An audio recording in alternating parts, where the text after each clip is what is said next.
Hello friends, welcome to our year round of current events classes and today we are going to discuss the current affairs of January 2025. So इस video में हमने क्या क्या lecture cover करने हैं that is the culture related topics हैं and science and tech environment polity governance and international relations. So these are the main topics we are going to cover it up. So the first news is that is the India's tentative list of UNESCO World Heritage in 2025.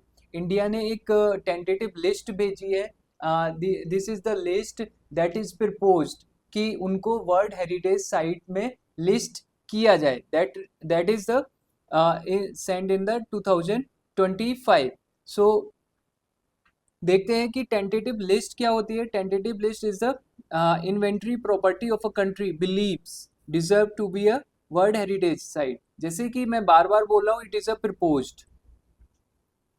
ये propose sites हैं, government of India की तरफ से भेजी गई हैं कि इनको यूनेस्को के वर्ल्ड हेरिटेज साइट में लिस्ट किया जाना चाहिए.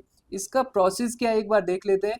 After the inclusion of tentative list the country has to prepare a nomination document. यानी कि उस जो भी साइट को वो हेरिटेज के लिए प्रपोज करना चाह रहे हैं उसका नॉमिनेशन करेंगे and it will be considered bye the UNESCO world heritage committee. UNESCO world heritage committee जो है वो उन साइट्स को रिव्यू करेगी. सो इंडिया में इसके लिए कौन कौन इंस्टीट्यूशन है जो वर्क करते हैं. First thing is Indian national commission for cooperative with UNESCO, INCCU. India ने एक अलग से एक कोऑपरेशन कमीशन बना रखा है जो इन साइट्स को यूनेस्को के लिए प्रपोजल करता है. और उसी के साथ में आर्कियोलॉजिकल सर्वे ऑफ इंडिया. यानी कि ये दो साइट्स हैं जो इस लिस्ट को बनाते हैं और गवर्नमेंट ऑफ इंडिया के थ्रू इसको यूनेस्को की कमेटी के लिए भेजा जाता है. सो अभी तक कितना है, अभी तक 62 हेरिटेज साइट्स हैं जिनको यूनेस्को की टेंटेटिव लिस्ट में भेजा जा चुका है. और रिसेंट में जो 6 साइट्स हैं वो देख लीजिए, उनकी लोकेशन भी इम्पॉर्टेंट है, मैपिंग में भी कई बार पूछा जा सकता है. तो first is the Mudumal menhirs of Telangana and second is Kanger valley national park in Chhattisgarh. Ashokan edicts, Ashok के एडिक्स जो हैं यानी कि अशोक ने जो भी इंस्क्रिप्शंस वगैरह पिलर्स वगैरह बनाए हैं वो डिफरेंट साइट्स ऑफ इंडिया में है, उनको भी इसमें टेंटेटिव लिस्ट के लिए भेजा गया है. And the next is 64 Yogini temple in Madhya Pradesh and Orissa. और मध्य प्रदेश और उड़ीसा में जो भी 64 योगिनी टेम्पल्स हैं उनको गुप्ता टेम्पल, गुप्ता पीरियड के टाइम के जो भी टेम्पल है, we already know that the Gupta period is called the golden age of the architecture of India.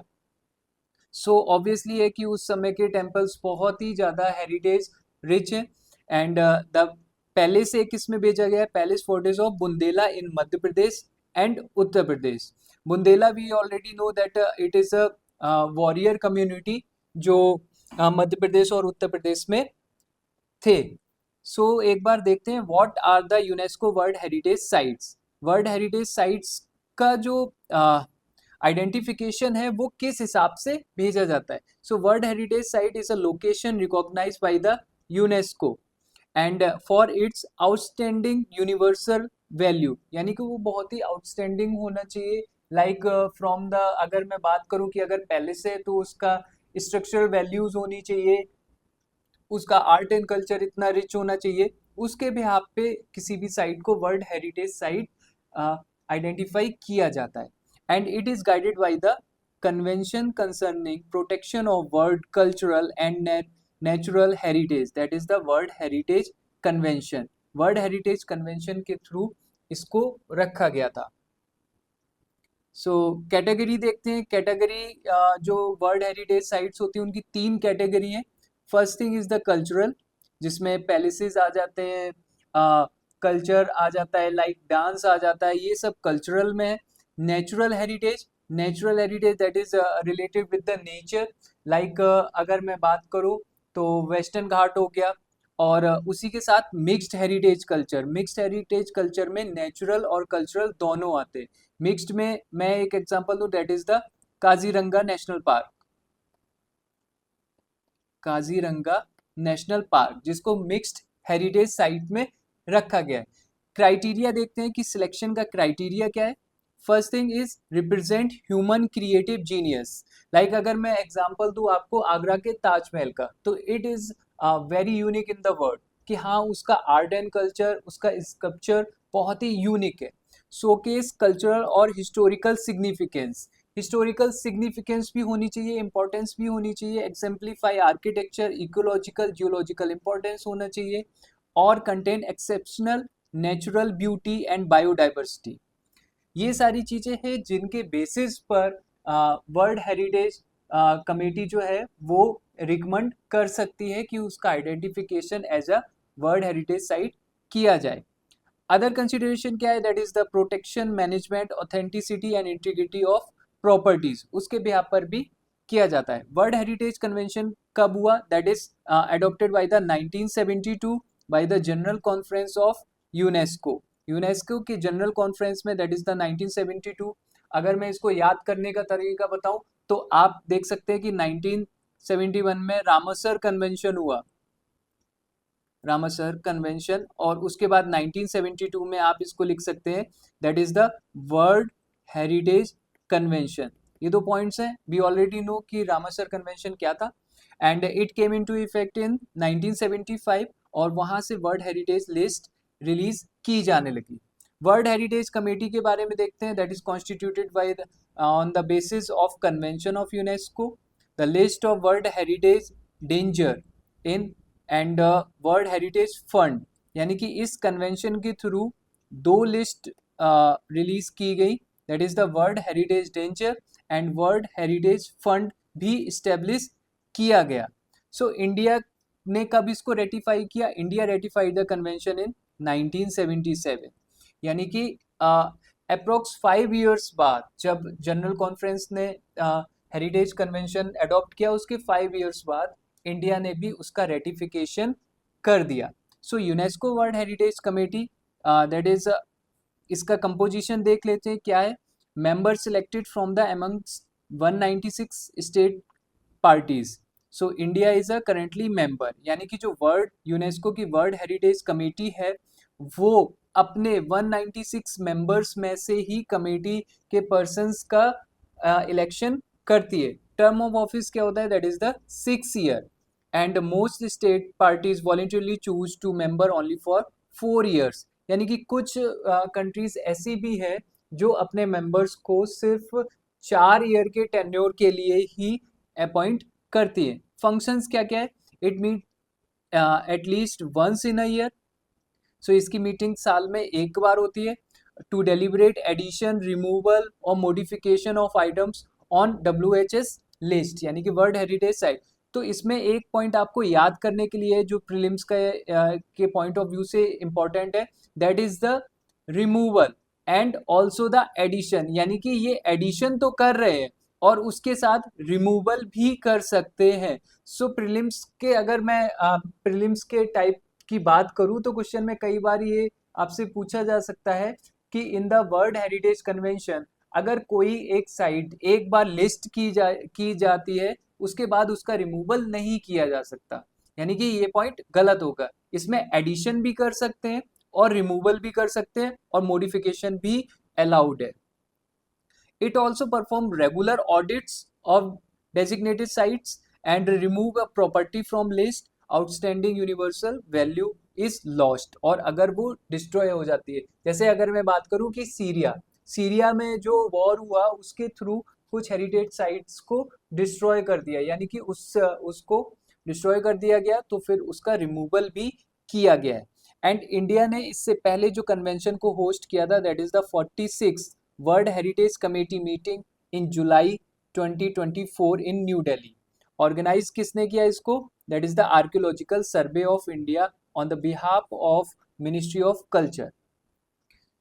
Okay, so the next point is that is the moidams, the mount burial system, यानी कि जो death है, जो death persons हैं उनका जो burial का system है उसको भी यूनेस्को की लिस्ट में इंक्लूड किया गया, that is the 43rd entry. और ये किसके थे, that is the Ahom dynasty.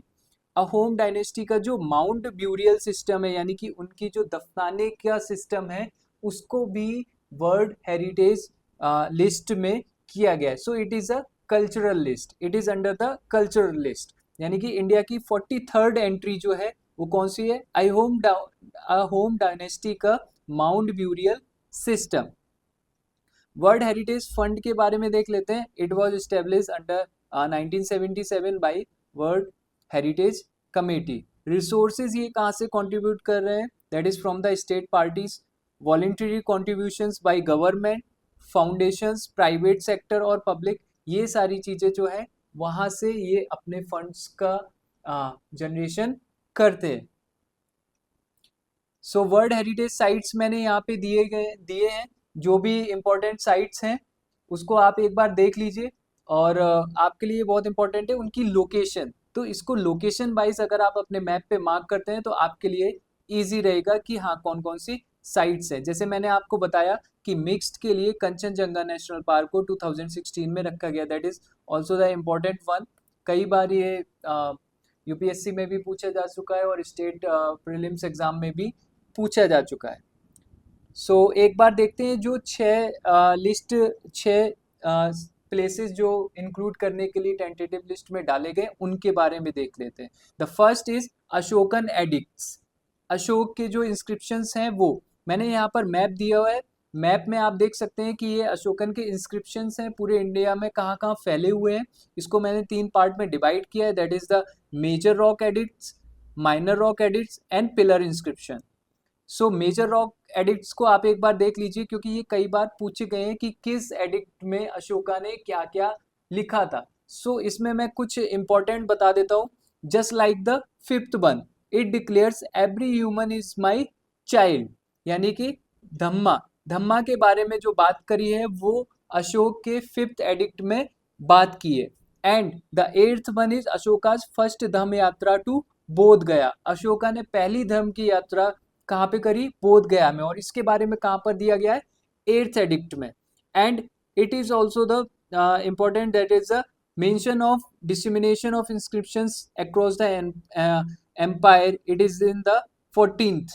सो ये सारी चीजें आपके लिए अशोकन रॉक एडिक्ट से इम्पॉर्टेंट है. Second one is the Gupta temple. जो गुप्ता पीरियड के थ्रू टाइम पर जो टेम्पल्स बनाए गए थे उनको एक बार देख लेते हैं.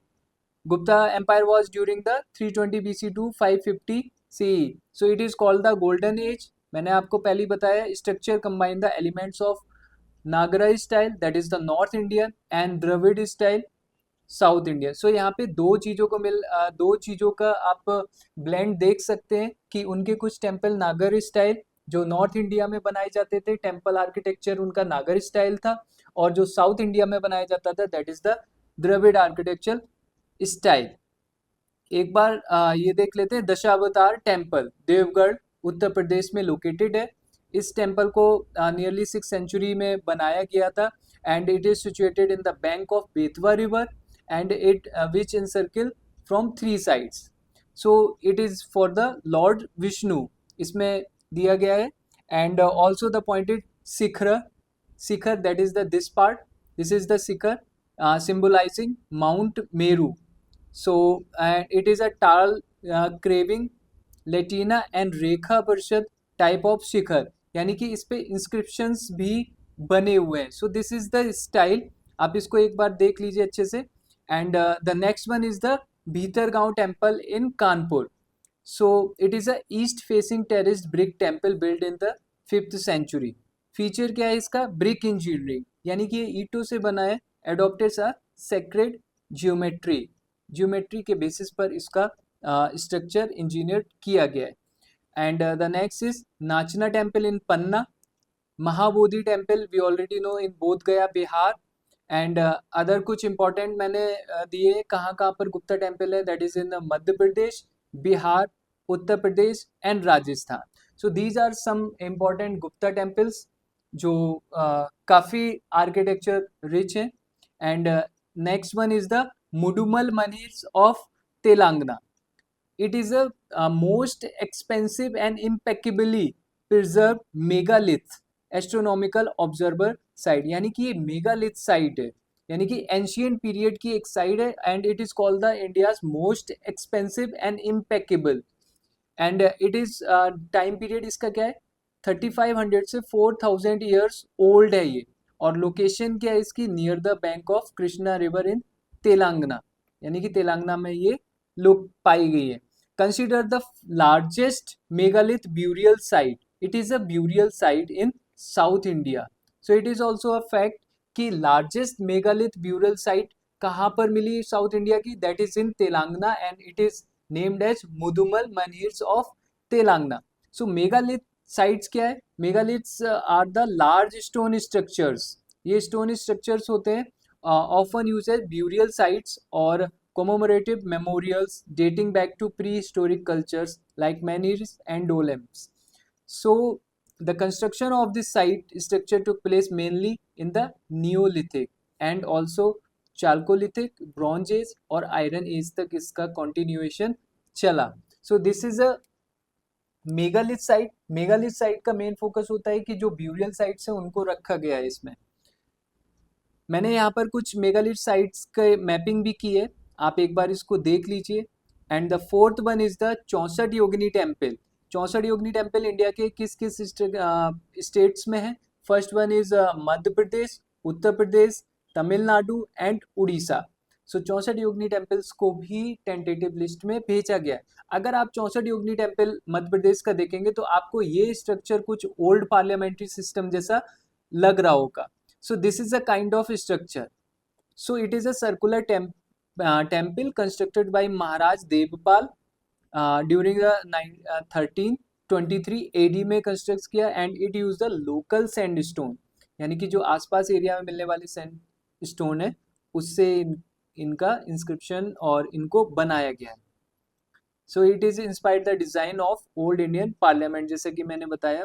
पैलेस फोर्टेज ऑफ बुंदेलास देखते हैं, that is the Bundela. 6 significant components हैं। Bundelkhand region, we already know Uttar Pradesh में एक बुंदेलखंड रीजन पड़ता है जो एग्रीकल्चर में बहुत ज़्यादा ड्राई रीजन है। सो कौन कौन से हैं? That is the Garhkundar fort and Rajmahal in Orchha, it is also famous. Jahangir Mahal in Orchha, Datia palace, Jhansi fort and Dhubela palace.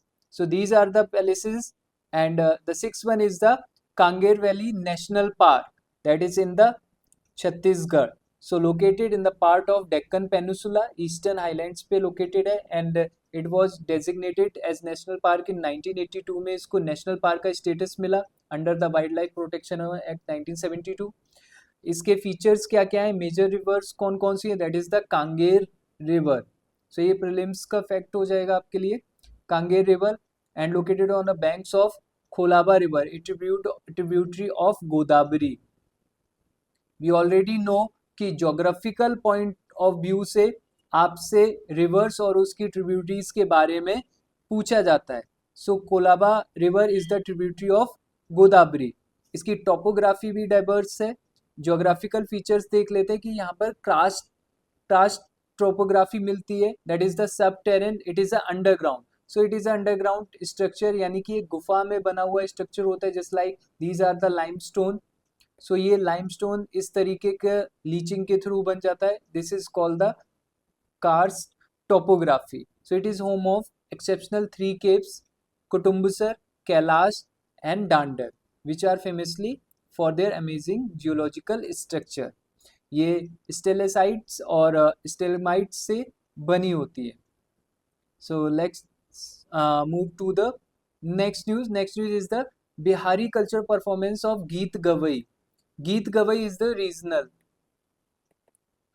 ये रीजनल आर्ट है जो रिसेंट में जब हमारे प्राइम मिनिस्टर गए थे तो उनका जो वेलकम किया गया था बाय द बिहारी गीत Gavai during the visit of Mauritius. यानी कि जब हमारे प्राइम मिनिस्टर मॉरिशस गए थे तो मॉरिशस के उनके विजिट में मॉरिशस में ये चीज़ की गई थी, that is his welcome was by the गीत गवई। गीत गवई क्या है? एक it is a pre wedding ceremony जो रीजनल अलग अलग हो सकता है। यूपी में कुछ और होता है, असम में कुछ और होता है एंड गुजरात में कुछ और होता है। इसी तरीके से बिहार का है गीत गवई। इसको भी यूनेस्को की इनटेंजिबल कल्चरल हेरिटेज में लिस्ट किया गया है। कब? 2016 में। इंटेंजिबल लिस्ट क्या है इस, दीज आर द आर्ट, यानी कि जिनको हम छू नहीं सकते। एंड जो इसकी टेंजिबल लिस्ट होती है उसमें पैलेसेस, नेशनल पार्क, ये सारी चीजें रखी जाती है। पार्टिसिपेंट्स कौन कौन होते हैं इसमें, that is the female family members and neighbours. And the important point is musical instrument, that is the dholak. We already know what the dholak is. So इन चीजों को गीत गवई में रिप्रेजेंट किया जाता है। So it is also important for the prelims fact of news कि इसमें कौन कौन से फैक्टर्स इन्वॉल्व होते हैं। It extend the public performance and presently men also participate, यानी कि सिर्फ इसमें फीमेल ही पार्टिसिपेट नहीं करती, men भी पार्टिसिपेट करते हैं। Let's move to the next point, that is the Jnanpith award, that is the Vinod Kumar Shukla. उनको 59th ज्ञानपीठ अवार्ड के लिए सिलेक्ट किया गया है। It is recognise as the highest literary award in India. ये इंडिया का सबसे हाईएस्ट लिटरेरी अवार्ड होता है जो लिटरेचर के लिए दिया जाता है। So recently it was the 59th, और किसको सिलेक्ट किया गया, that is the Vinod Kumar Shukla को। एक बार ज्ञानपीठ अवार्ड के बारे में देख लेते हैं। It was presented annually by the Jnanpith since 1965। सो 1965 में ये स्टार्ट किया गया था। एंड भारतीय ज्ञानपीठ को इस्टेब्लिश कब किया गया, that is by in 1944, and it is the premier literary organisation, यानी कि लिटरेचर की सबसे प्रीमियर ऑर्गेनाइजेशन है। और भारतीय ज्ञानपीठ ने ही 1965 में ज्ञानपीठ अवार्ड देना स्टार्ट किया गया था। So Jnanpith award considered the highest literary award in India and given on the annual basis for the best creative literary output writers, so any of the 22 languages। पहले इसमें इंग्लिश को इंक्लूड नहीं किया जाता था, बट आफ्टर 2013 से English को भी इसमें इंक्लूड किया जाने लगा है। So these are the facts. Let's move to the next topic, that is related with the science and tech. So the first topic is light super solid. Light super solid का recently scientist ने create किया है, that is by the for the first time scientist of Italy, National Research Council have made super solid from light, यानी कि जो super solid बनाया गया है it is by the light, यानी कि light Vibgyor। We already know light is the mixture of Vibgyor। So इस type की जो वेव्स होती हैं उनसे सबसे पहला वर्ड का लाइट सुपर सॉलिड बनाया है। सुपर सॉलिड क्या है, it is a rare state of matter. Normally we know the three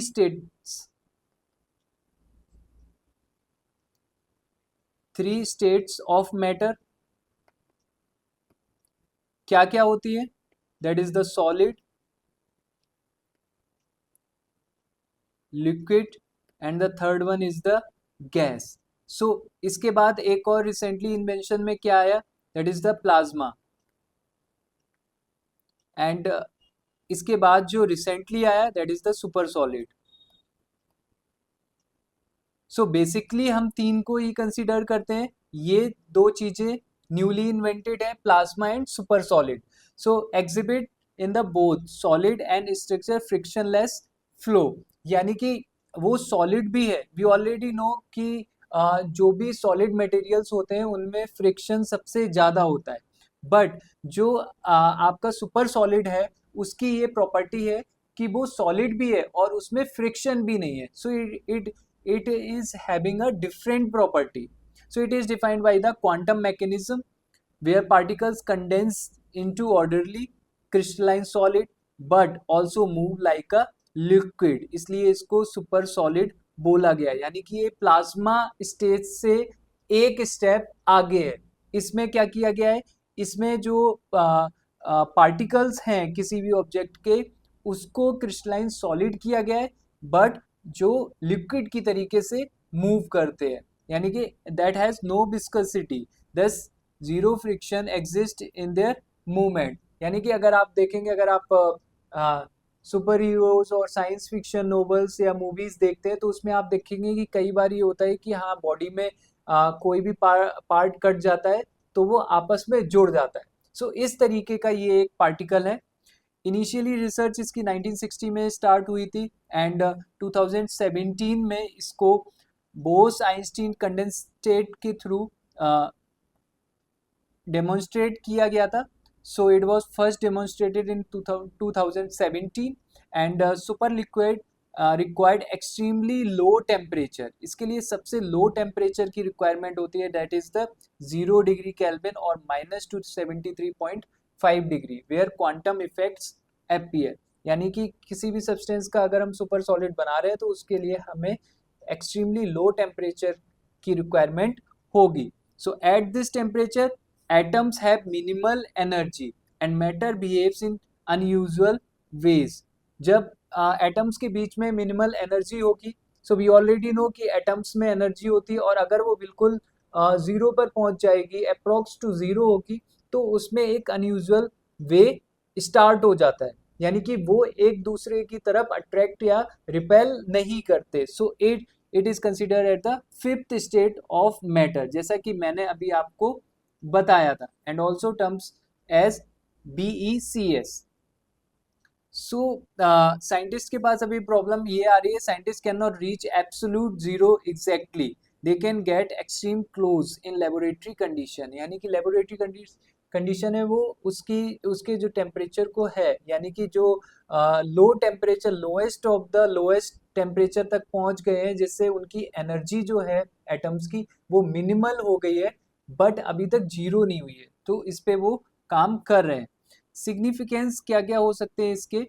could play a crucial role in developing more stable quantum bits। you already know कि इस समय जो भी technology चल रही है वो क्वांटम बिट्स पर चल रही है, so which are essential for advancement of quantum computing and the ability to manipulate light in this way could revolutionize optical devices, photonic circuits and even fundamental quantum mechanics research को भी ये काम कर सकते हैं। and it also have the ability to manipulate light, so allow researcher to explore new realms of material science that could we understand the use of energy। so this is the news and the next is national gene bank।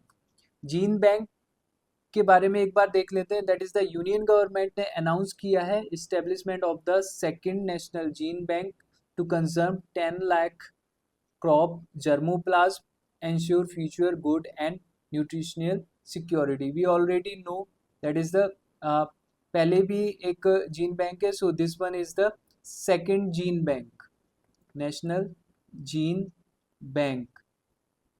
Obviously the word suggest bank, तो यहाँ पे crops के जर्मोप्लाज्म, जो crops हैं, जो important crops हैं, उनके जर्मोप्लाज्म को प्रिजर्व करके रखा जाएगा। जीन बैंक के बारे में देख लेते हैं। That is the gene bank of bio repositories. So ये एक तरीके के बैंक्स होते हैं, यानी कि यहाँ पे डिपॉजिट्स किए जाते हैं genetic materials of plants, animals and micro organism to preserve biodiversity to ensure long term food security. यानी कि बायोडाइवर्सिटी के प्रिजर्वेशन के लिए हम जीन बैंक्स का यूज कर सकते हैं।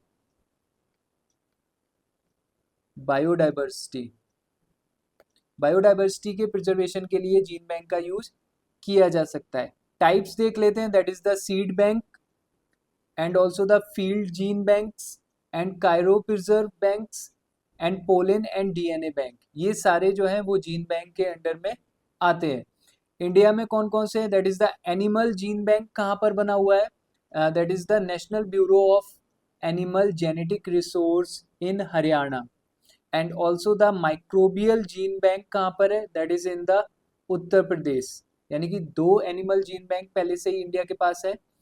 और ये जो है ये प्लांटेशन के लिए किया गया है, that is for the crops के लिए हमने सेकेंड नेशनल जीन बैंक बनाया है। So it is the first NGB was establish in 1996। कहाँ पर बनाया गया? That is in the new Delhi. यानी कि फर्स्ट जो है वो न्यू दिल्ली में बना हुआ है,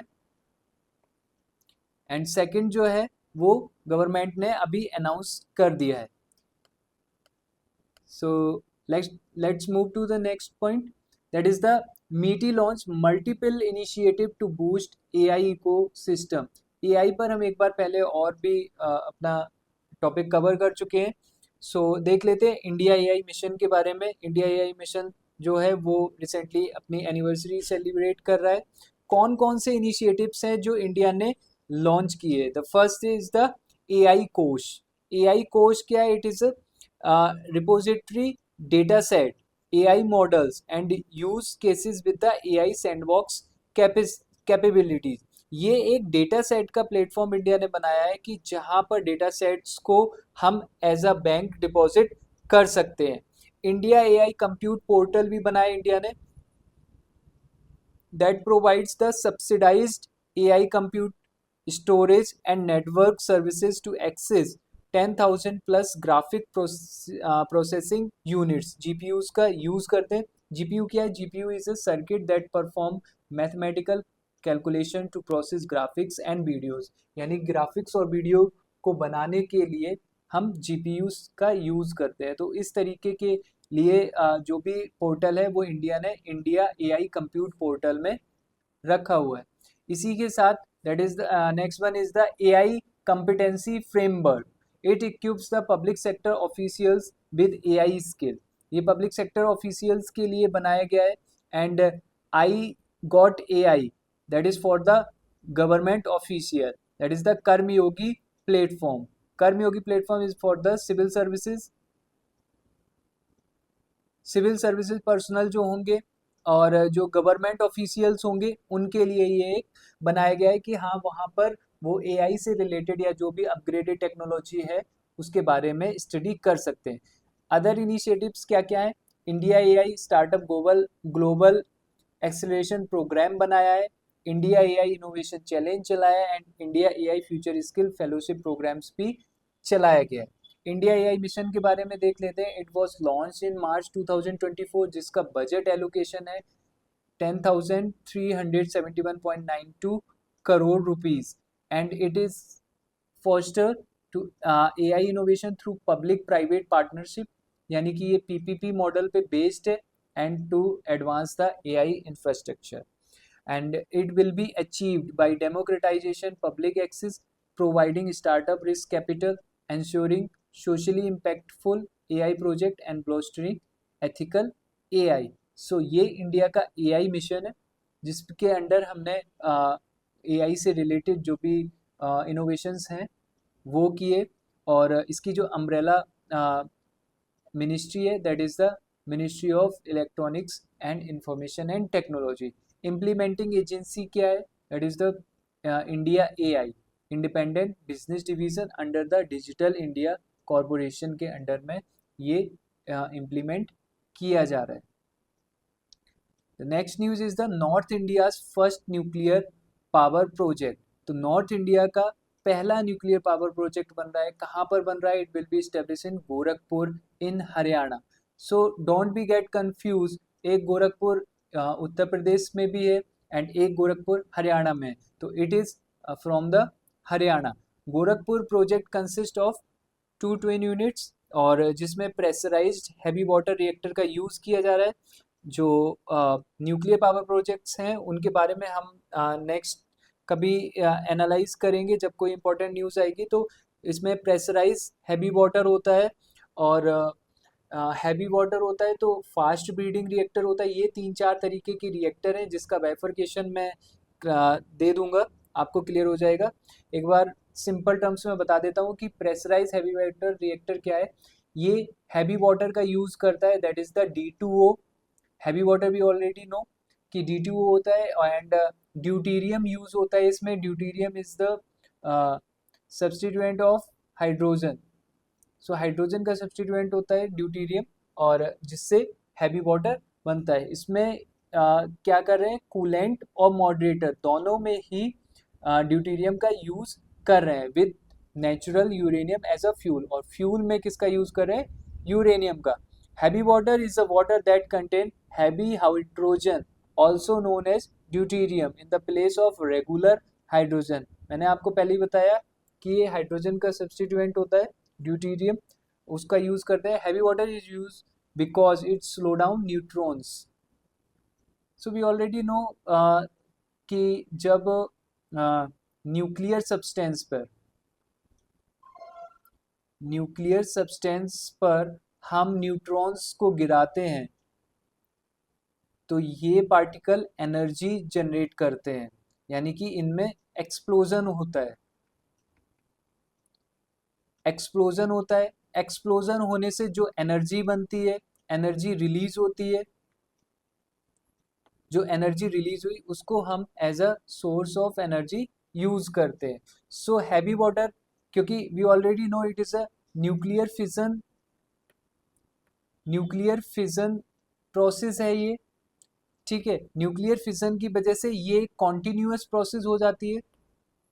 कॉन्टिन्यूअस प्रोसेस होने, इसको रोकने के लिए हमें इस प्रोसेस में से न्यूट्रॉन्स को हटाना पड़ता है, क्योंकि ये सेल्फ रिएक्ट करते रहते हैं, 2 से 4, 4 से 8, 8 से 16 ऐसे। तो इसीलिए हैवी वाटर का यूज किया जाता है। हैवी वाटर क्या करता है, न्यूट्रॉन्स की इफेक्टिवली जो स्पीड होती है उसको कम कर देता है, और जिससे हम उसको एक कंट्रोल्ड चेन रिएक्शन में कन्वर्ट कर लेते हैं। यानी कि अगर हम इसमें ड्यूटेरियम का यूज नहीं करेंगे तो ये एक अनकंट्रोल्ड रहेगी, लगातार होती रहेगी, जिसका यूज हम किस में करते हैं, न्यूक्लियर बॉम्ब में करते हैं। तो न्यूक्लियर बॉम्ब में एक बार न्यूट्रॉन्स की बमबारी कर दी और बस वो प्रोसेस चलता रहता है। जैसा कि हमने नागासाकी और हिरोशिमा में देखा कि उसमें अभी भी वहां के लोगों को मेडिकल प्रॉब्लम्स हो रही है। But in the case of nuclear power project में इसको कंट्रोल्ड रिएक्शन में कन्वर्ट किया जाता है। इंडिया का डेवलपमेंट देख लेते हैं। इंडिया ने सबसे पहले 1960 में इंडिया कनाडा के साथ में मिलकर एक कॉपरेशन के through pressurise heavy water development किया, and the first is 220 megawatt reactor बनाया। कहाँ पर, that is the Rajasthan power station. So and the second one is after Pokhran 1 Canada withdrew support. Pokhran 1974 में जब इंडिया ने अपना सबसे पहला न्यूक्लियर पावर टेस्ट किया, उसके बाद कनाडा ने अपना सपोर्ट वापस ले लिया। तो उसके वापस लेने के बाद इंडिया ने इंडिजिनियसली डेवलप, यानी कि सेल्फ सस्टेनेबिलिटी को शो किया, यानी कि उसने अपना खुद का डेवलप करके उसमें standardise pressuring heavy water reactor develop किया। रिसेंट डेवलपमेंट क्या क्या है, that is the nuclear energy mission envisages development of 100 gigawatt energy from nuclear energy by 2047, यानी कि न्यूक्लियर एनर्जी के थ्रू 100 गीगावाट की एनर्जी जनरेट करने का इंडिया का टारगेट है। कब तक है, 2047 तक। इंडिया के पास अभी कितना है, 8.1 गीगावाट एनर्जी जो है वो न्यूक्लियर पावर से वो जनरेट कर रही है। न्यू यूरेनियम डिपॉजिट्स कहाँ पे मिले हैं, that is in the Jadugoda mines. वहां पर भी यूरेनियम के डिपॉजिट्स मिले हैं, कहाँ पर, जादूगोड़ा माइंस इन झारखंड। और उसी के साथ दैट इज द काकरापार जो न्यूक्लियर पावर है उसका 2 यूनिट्स कंप्लीट कर लिए। एंड सबसे बड़ी बात यह है कि it is a indigenous and it is a 700 megawatt pressurise heavy water reactor है, जो कमर्शियल ऑपरेशन में स्टार्ट हो गए। And the country's first prototype fast breeder reactor that is establish in the 2024, यानी कि ये जो आपका काकरापार है it is the India's first prototype था। NPCIL and NTPC formed Ashwini. It is a joint venture to develop operate nuclear plants including 4 into 700, यानी कि 700 megawatt energy के 4 यूनिट लगाने की बात कर रहे हैं। कहाँ पर, that is the Mahi Banswara Rajasthan atomic power. Okay, so let's move to the next point, that is the Indian Mauritius bilateral relation.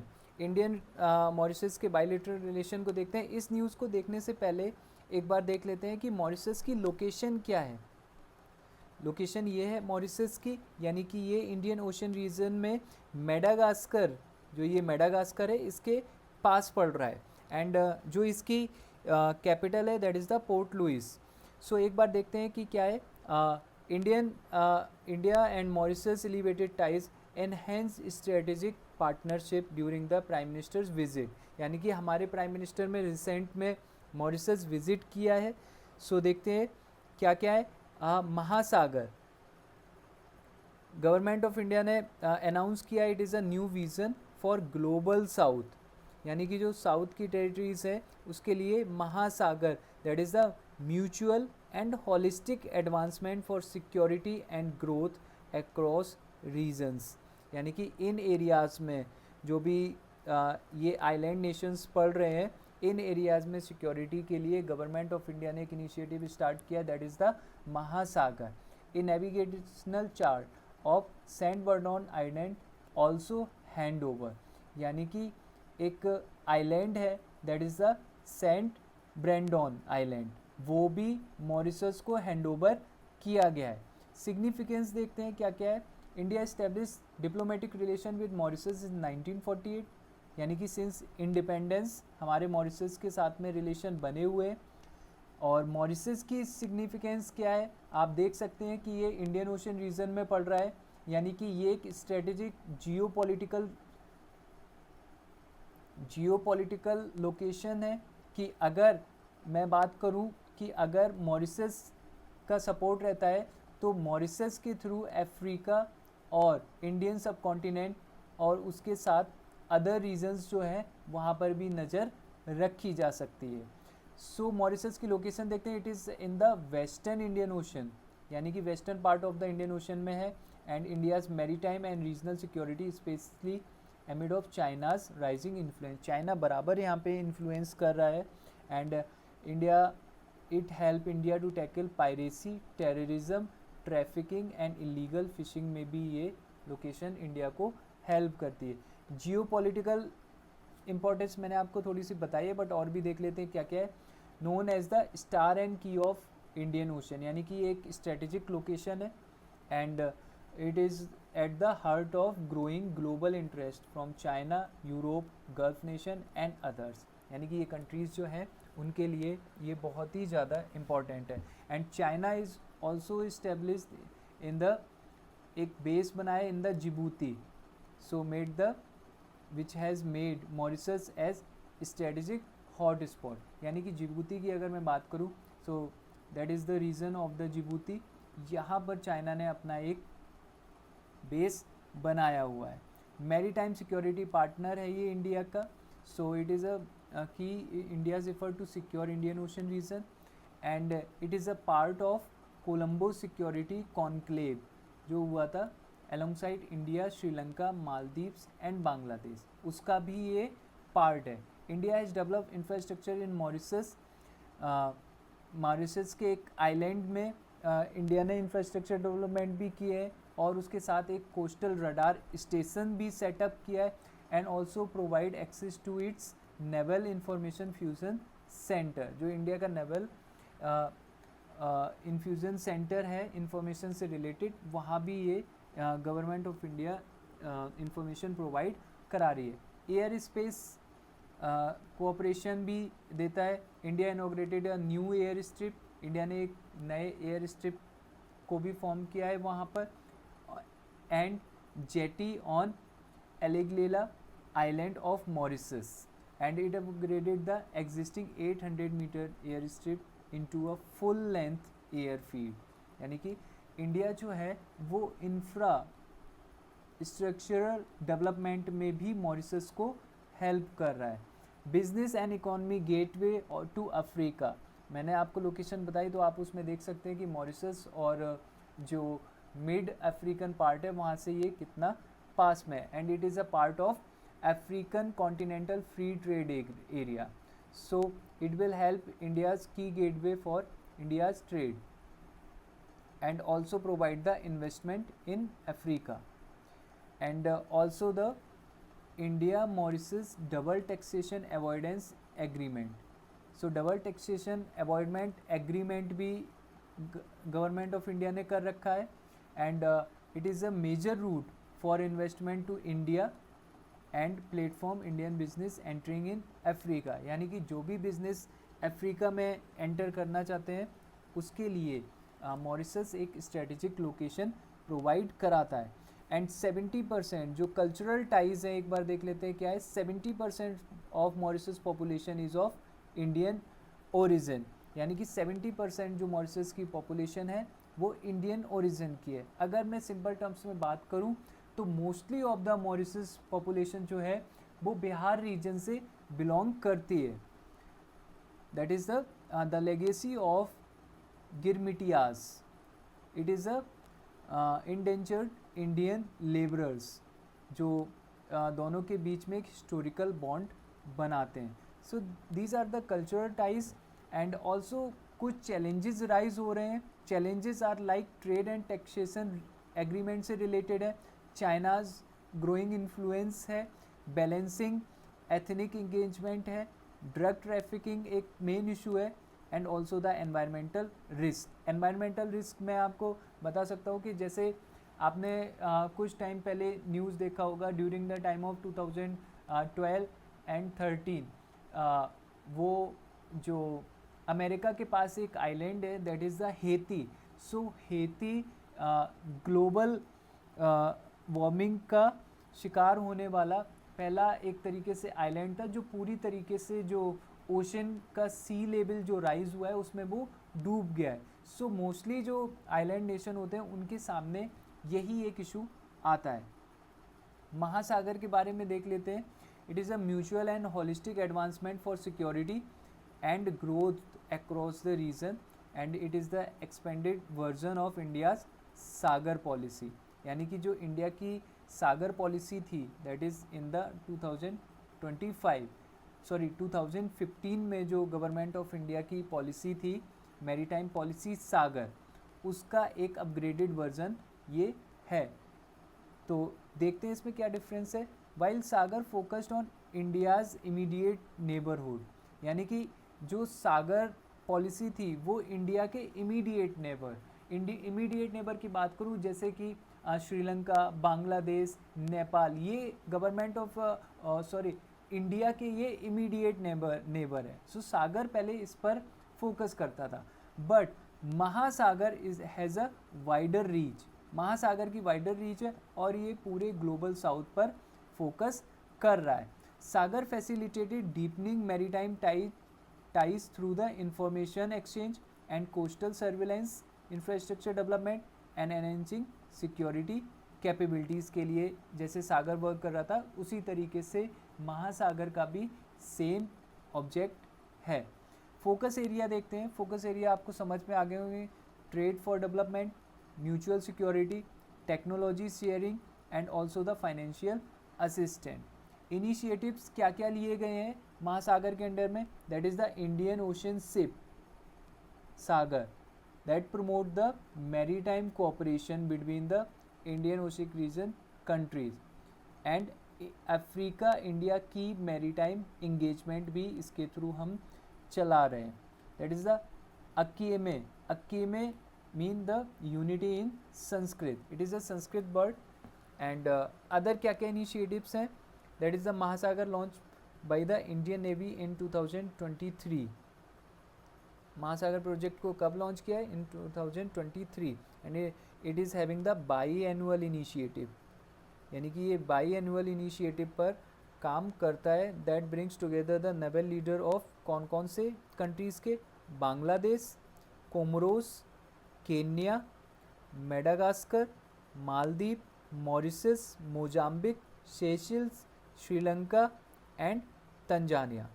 So these are the countries जिनको महासागर में इन्वॉल्व किया गया है। एक और न्यूज़ देख लेते हैं, ये कई बार प्रीलिम्स में पूछा जाता है, that is the Raisina dialogue. Raisina dialogue government of India release करती रहती है time to time and this one is the 10th edition. 10th edition है रायसीना डायलॉग का, held in new Delhi. Raisina we already know, Raisina hills is the house of president of India. President hill president of India को रायसीना हिल, president house को रायसीना बोला जाता है कभी कभी. And it is hosted by the observer research foundation, ORF with the ministry of external affairs. यानी कि observer research foundation की अगर मैं बात करूं, it is an foundation that works on the political, और you can say basically on the geopolitical relation पर ये काम करते हैं, उस पर रिसर्च एंड एनालिसिस करते हैं. जस्ट लाइक अगर मैं बात करूँ PRS जो है वो गवर्नेंस पर बात करती है. यानी कि गवर्नेंस से रिलेटेड आपको कोई भी फंक्शनिंग देखनी हो कि हाँ लोकसभा की सिटिंग्स कैसे चल रही है, कौन सा बिल पास होना है, कौन सा बिल अमेंडमेंट के लिए गया है, तो उसके लिए आप PRS पर फोकस कर सकते हैं. PRS is a website. अगर आपको आपका पॉलिटिकल साइंस ऑप्शनल है तो आप PRS और ORF basically for the geopolitical relations. Geopolitical relation के लिए आप ORF को देख सकते हो. उसमें आपको काफ़ी इन्फॉर्मेशन मिल जाएगी. बायलेटरल रिलेशंस क्या, किस कंट्री के कैसे चल रहे हैं इंडिया के साथ में, मल्टीलेटरल रिलेशन क्या है, ऑर्गेनाइजेशंस जो हैं वो कैसे काम कर रहे हैं. सो इसी ने ही होस्ट किया था क्या, Raisina dialogue 2025. So it is India's annual flagship conference. मैंने आपको बताया कि एवरी ईयर होता है for the on geo political and geo economic and committed to addressing most challenging issues facing international community. यानी कि इंडिया के जो इश्यूज़ चल रहे हैं इंटरनेशनल कम्युनिटी के साथ में, उस पर ये फोकस करते हैं. पार्टिसिपेशन क्या क्या है इसमें, 125 कंट्री का पार्टिसिपेशन रहा. That is the head of including ministers, head of states, governments, academians and think tank and youth, इनको जोड़ा गया. और इसका थीम क्या था, that is the Kaal Chakra for people, peace and planet. यानी कि 3 P's पर ये वर्क कर रहा है, that is the people, peace and planet. So इसके कुछ थीमेटिक पिलर्स भी बनाए गए थे. That is the 6 thematic pillars इस बार रखे गए हैं.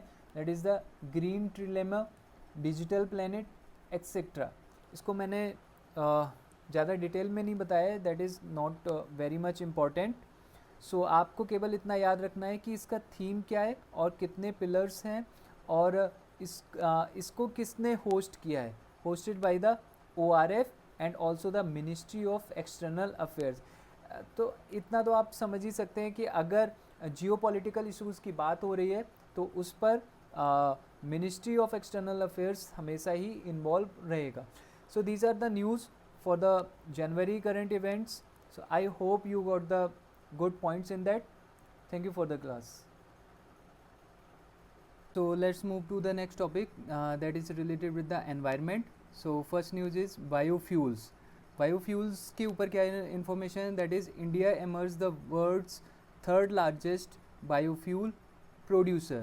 Biofuel के बारे में आपको पता होगा, that is related with the bio means that is from the living plants. So उनके थ्रू ये बनाए जा रहे हैं. एंड बायोफ्यूल्स के बारे में देख लेते हैं. Biofuels are the fuels produce from renewable resources and use in place of blended with diesel, petrol and other fossil for transport. यानी कि ये जो बायोफ्यूल्स होते हैं, बायोफ्यूल्स इनको हम जो पेट्रोलियम प्रोडक्ट होते हैं, पेट्रोलियम प्रोडक्ट्स में मिक्स करके इनका हम यूज़ करते हैं, जिससे कि जो फॉसिल फ्यूल्स हैं उनका कंजप्शन कम हो जाए. और मेनली इनका ऑब्जेक्टिव रहता है कि एनवायरनमेंट पॉल्यूशन कम हो.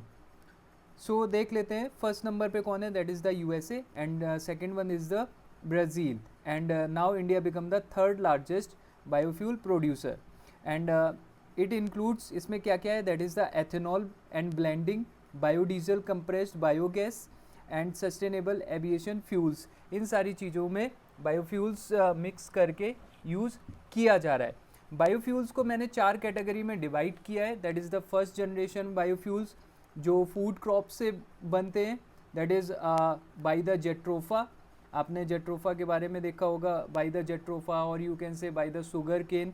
And second generation fuels drive from the organic waste, drive from fuels जो ऑर्गेनिक वेस्ट हैं उनके थ्रू ये सेकेंड जनरेशन बायोफ्यूल जनरेट किया जा रहा है। And the third generation is from the algae based, यानी कि जो एल्गी होते हैं that is the blue green algae, blue green algae का यूज़ करके हम थर्ड जनरेशन बायोफ्यूल बनाए। And the fourth generation that is from the genetically modified, यानी कि जीएम क्रॉप्स और micro organism, that is the micro organism का use करके हम बायोफ्यूल्स की फोर्थ जनरेशन को डेवलप कर रहे हैं। सो सिग्निफिकेंस क्या है? Significance we already know. The first thing is the environmental benefits, it will up to 80% जो है वो कार्बन एमिशन कम करता है comparatively to the fossil fuels. So biofuels also use the help in the tackle the issue of stubble burning, यानी कि आपने देखा है कि जस्ट एग्जांपल अगर मैं दूं दिल्ली का, तो दिल्ली में मोस्टली क्या होता है कि during the time of crop season और जब उसको हम काट लेते हैं सो स्टेबल बच जाता है, सो stable from the crops residue, और फार्मर्स क्या करते हैं उसको बर्न करते हैं। तो बर्न करने की वजह से दिल्ली में ड्यूरिंग टाइम ऑफ विंटर्स एक थिक ब्लैंकेट सा जमा हो जाता है of the pollution, so smoke का एक ब्लैंकेट जमा हो जाता है, so that is due to the stubble burning. So biofuel जो है वो स्टेबल बर्निंग में भी हेल्प कर सकते हैं, क्योंकि वो उसको रोकेंगे और जो भी स्टेबल बनेगी उसको हम बायोफ्यूल में कन्वर्ट करके उसको एज अ फ्यूल यूज़ कर लेंगे। सो इसके साथ में क्या बनाया गया? That is the Asia's first second generation ethanol bio refinery in Haryana. Government ने सेकेंड जनरेशन एथेनॉल ब्लेंडिंग के लिए बायो रिफाइनरी बनाई है, कहाँ पर? हरियाणा में। और इसके सिग्निफिकेंस क्या है? That is the energy security मिल सकती है कि हमारी जो डिपेंडेंस है ऑयल मार्केटिंग कंपनीज़ पर वो कम हो जाएंगी। And also the circular economy, waste management में भी ये हेल्प करेंगे। Fostering rural economy, village area यानी कि जहाँ पे जो फार्मर्स ज़्यादा हैं उस इकॉनमी को भी ये बूस्ट करने में हेल्पफुल रहेंगे। चैलेंजेस क्या क्या है एक बार देख लेते हैं। फीड स्टॉक चैलेंजेस, यानी कि जो क्रॉप्स को हम बायोफ्यूल में यूज़ कर रहे हैं वो एनिमल्स फीडिंग के लिए यूज़ करते हैं, तो कहीं ना कहीं एक ये चैलेंज सामने आ जाता है कि what they will eat, so that is the issue. And also the infrastructure constraint, कि अभी तक इतना इंफ्रास्ट्रक्चर डेवलप नहीं है इस फील्ड का कि वो उसको ऑप्टिमम यूटिलाइज कर सके। Second thing is that is the food security versus fuel dilemma, यानी कि अगर मैं बात करूँ फार्मर्स की, फार्मर्स के पास अगर ये ऑप्शन आ जाता है कि वो अपनी क्रॉप्स को बायोफ्यूल्स के लिए बेच सकते हैं, तो they will go to the crops that are beneficial for the biofuels only. तो कहीं ना कहीं फूड क्राइसिस का भी इशू सामने आ सकता है। Next is that is the funding requirement. इतना जो भी सेटअप्स या प्लांट जो भी रिफाइनरी लगेंगे उनके लिए फंडिंग रिक्वायरमेंट की रिक्वायरमेंट रहेगा। And also the competition from conventional fuel, यानी कन्वेंशनल फ्यूल से भी इनका कंपटीशन रहेगा, क्योंकि कन्वेंशनल फ्यूल जो है वो 2 to 10 time more expensive than the conventional fuel, क्योंकि बायोफ्यूल जो है वो इस समय उनकी अवेलेबिलिटी कम है और डिमांड ज़्यादा होने की वजह से वो जो कन्वेंशनल फ्यूल्स हैं उनसे लगभग 2 to 10 टाइम्स कॉस्टली है। And it is also in the low energy efficiency. So low energy क्या है कि जो हमारे ट्रेडिशनल फ्यूल्स हैं like diesel and petroleum product, वो अप्रॉक्स इससे कई बायोफ्यूल से ज़्यादा एनर्जी प्रोड्यूस करते हैं। लाइक अगर मैं डीजल की बात करूं तो डीजल में 46 मेगाजूल एनर्जी होती है 1 किलोग्राम बर्न करने पे, comparative to the biodiesel it provide only 38, यानी कि बायोडीजल जो है वो लो एनर्जी एफिशिएंट है, लो एनर्जी एफिशिएंट, यानी कि कहीं ना कहीं जो भी बायोफ्यूल हम यूज़ करेंगे उससे हमारे जो व्हीकल्स हैं उनके माइलेज पर भी इम्पैक्ट पड़ेगा। सो इसलिए these becomes are the challenge. की इनिशिएटिव्स क्या क्या है? That is the policy and road map initiative, government ने नेशनल पॉलिसी ऑन बायोफ्यूल्स बनाई है, 2018 में इसको प्रिपेयर किया था एंड 2022 में इसको अमेंड किया है। And it is using the sugar cane juice, damage grains, agriculture base, यानी कि सेकेंड जनरेशन मैंने आपको बताया है कि क्रॉप रेजिड्यू से वो बायोफ्यूल बनाया जा रहा है। इसी के साथ गवर्नमेंट ऑफ इंडिया ने एथेनॉल ब्लेंडेड पेट्रोल प्रोग्राम भी चलाया है और जिसमें 19.6% एथेनॉल पेट्रोल में यूज़ किया। आपने देखा होगा कि रिसेंट में जो व्हीकल आ रहे हैं that is the E20 petrol का यूज़ कर रहे हैं। सो E20 पेट्रोल का मतलब यही है कि इसमें अप्रॉक्स 20% एथेनॉल है और 80% जो है वो क्या है, दैट इज़ द पेट्रोल। सो इसका हम यूज़ कर रहे हैं। आपने व्हीकल्स में लिखा हुआ देखा होगा कि E20 फ्यूल का हम इसमें यूज़ कर सकते हैं। तो that is from the ethanol blended petrol programme. So India ने टारगेट बनाया है कि ये 20% 2025 तक, और इसका जो ओरिजिनल टारगेट है वो 2030 तक करना था, बट इंडिया ने 2025 में ही इसको अचीव कर लिया है। इंफ्रास्ट्रक्चर एंड प्रोडक्शन सपोर्ट देख लेते हैं। दैट इज़ क्या क्या गवर्नमेंट इनिशिएटिव कर रही है इसमें। दैट इज़ द प्रधानमंत्री जीवन योजना। इसमें लेटेस्ट एडवांसमेंट और 2G एथेनॉल कैपेसिटी के लिए सेटअप किए जा रहे हैं। And also in the Govardhan, that is the galvanising organic bio agro resources scheme. So इसमें बायोगैस और कंप्रेस्ड बायोगैस को कल्चरल बेस्ड जो रहता है उसको यूज़ कर रहे हैं। That is the word suggest Govardhan scheme. So इसके थ्रू हम क्या कर रहे हैं, कल्चरल और एनिमल वेस्ट को यूज़ करके हम बायोगैस और कंप्रेस्ड बायोगैस में कन्वर्ट करके उसको ब्लेंडिंग के लिए यूज़ कर रहे हैं। Second is that is the SATAT is belongs for the sustainable alternative towards affordable transportation initiative to extract economic value of biomass waste from the compressed biogas and bio manure, यानी कि जो manure होते हैं उनसे भी हम एक फर्दर प्रोसेस आगे करके बायोफ्यूल जनरेट करने की कोशिश कर रहे हैं। कोलैबोरेशन क्या क्या है, that is global biofuel alliance, India ने ये इनिशिएटिव लिया है। And also the bilateral mechanism with India and Brazil ने लॉन्च किया, that is the centre of excellence on ethanol, यानी कि एथेनॉल के लिए एक सेंटर ऑफ एक्सीलेंस का भी यूज़ कर रहे हैं। और किसके साथ बनाया है, इंडिया एंड ब्राज़ील के साथ। So this news is basically for the prelims. इसमें काफ़ी सारे फैक्ट्स हैं, आप लोग एक बार देख लीजिए। Let's move to the next topic, that is the 7th meeting of national board for wild life, that is the NBW। उसकी 7th मीटिंग हुई है कहाँ पर, that is the Gir national park in Gujarat. We already know Gir national park is for the asiatic lion. Asiatic lion के लिए ये protected है, इसको गुजरात में लोकेटेड है, that is the Gir national park. ये इंडिया का only one Asiatic national park है जो एशियाटिक लाइन के लिए है। इसके साथ और देख लेते हैं कि national board for wild life की जो मीटिंग है, that is the after 10 years ये मीटिंग हो रही है। The last was held in 2012 and the first meeting was held in 2003.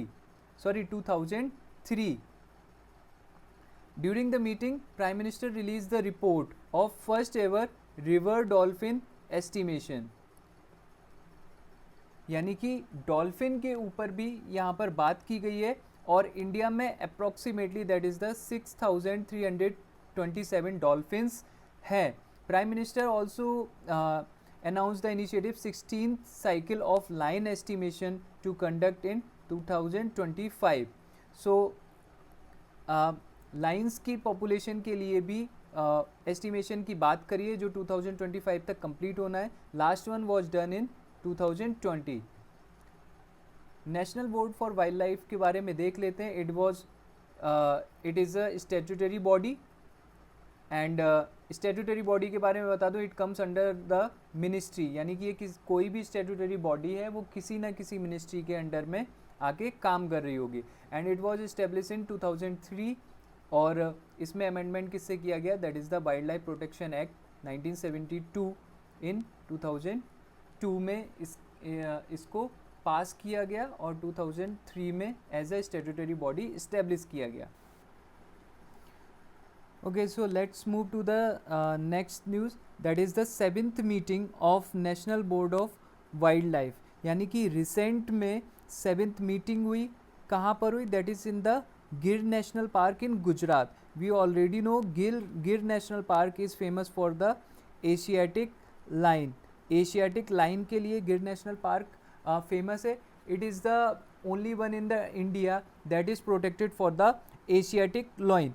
सो इसकी जो मीटिंग है, इसकी मीटिंग आफ्टर 10 ईयर्स हो रही है. Last meeting was held in 2012 and the first meeting was held in 2003. So इसके बेसिस पर जो गवर्नमेंट ने जो प्राइम मिनिस्टर ने प्रेस रिलीज़ किया है, that is the first ever riverine dolphin estimation की बात की है कि डॉल्फिन एस्टिमेशन पहली बार किया गया है. सो कितनी डॉल्फिन इंडिया में पाई गई है, दैट इज़ द 6327 डॉल्फिन्स पाई गई है. इसी के साथ गवर्नमेंट ने ये भी अनाउंस किया है कि 16th cycle of lion estimation to be conducted in 2025. यानी कि लॉइन के एस्टिमेशन, सिंपल भाषा में बात करूं कि लॉइन का सेंसस कराने की बात कर रहे हैं. The last one was done in the 2020. National board for wild life के बारे में देख लेते हैं. क्या है ये, it is a statutory body establish in 2003 under the amendment of the wild life protection act 2002. Wild life protection act में अमेंडमेंट करके इसको यानी कि national board for wild life को इस्टेब्लिश किया गया. कब किया गया, इन 2003. जेनेसिस देखते हैं इसका क्या है कि इसकी रूट्स क्या क्या है और यू कैन से द हिस्टोरिकल बैकग्राउंड क्या क्या है इसका. सो सबसे पहले इंडिया ने 1952 में एक Indian board for wild life constitute किया, जिसको महाराज ऑफ मैसूर जो उसके पहले चेयरपर्सन थे उन्होंने लीड किया. उसके साथ में क्या किया गया, इसी के बिहाफ पर रिकमेंडेशंस भेजी गई कि वाइल्ड लाइफ प्रोटेक्शन एक्ट में कौन कौन से पॉइंट्स रखे जाएं, कौन कौन से क्लॉज रखे जाएं. उसके लिए Indian board for wild life ने असिस्ट किया और उसी के साथ ही national park that is the Gir national park for asiatic establish किया गया.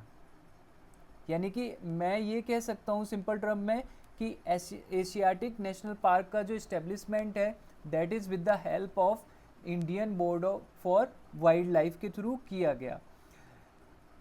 इसके मेंबर्स देख लेते हैं. First member is the chairperson. Chairperson कौन होता है इसका, that is the prime minister of India. And vice chairperson कौन है, that is the union minister, that is from the ministry of environment and forest and climate change.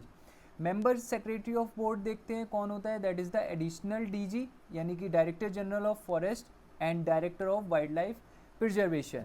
And also it have the 15 members like 5 from the NGOs that were recommended by the government, by the central government you can say, and also the 10 members जो central government से recommended होंगे वो अपनी अपनी field में यानी कि conservationist हो सकते हैं, इकोलॉजिस्ट हो सकते हैं, एनवायरमेंटलिस्ट हो सकते हैं, यानी कि वो एमिनेंट पर्सनैलिटी होंगी और सेंट्रल गवर्नमेंट उनको नॉमिनेट करेगी एज अ मेंबर.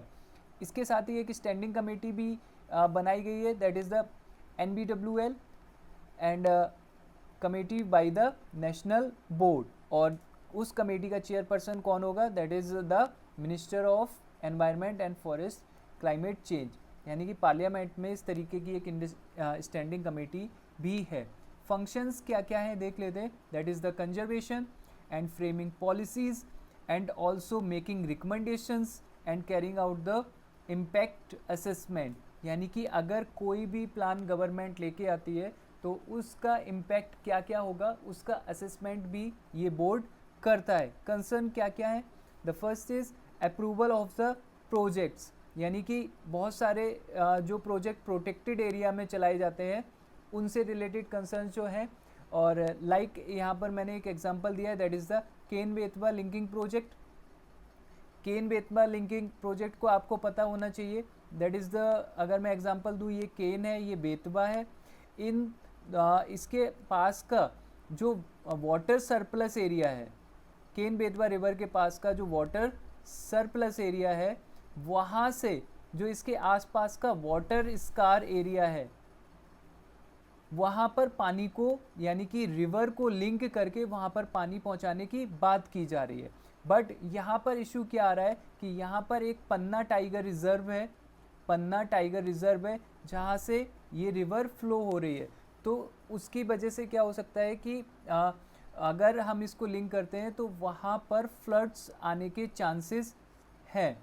सो इस तरीके के इश्यूज हैं जो NBWL देखता है। Next is threat to the endangered species, यानी कि जो प्रोटेक्टेड स्पीसीज हैं उन पे क्या क्या थ्रेट्स आ सकते हैं।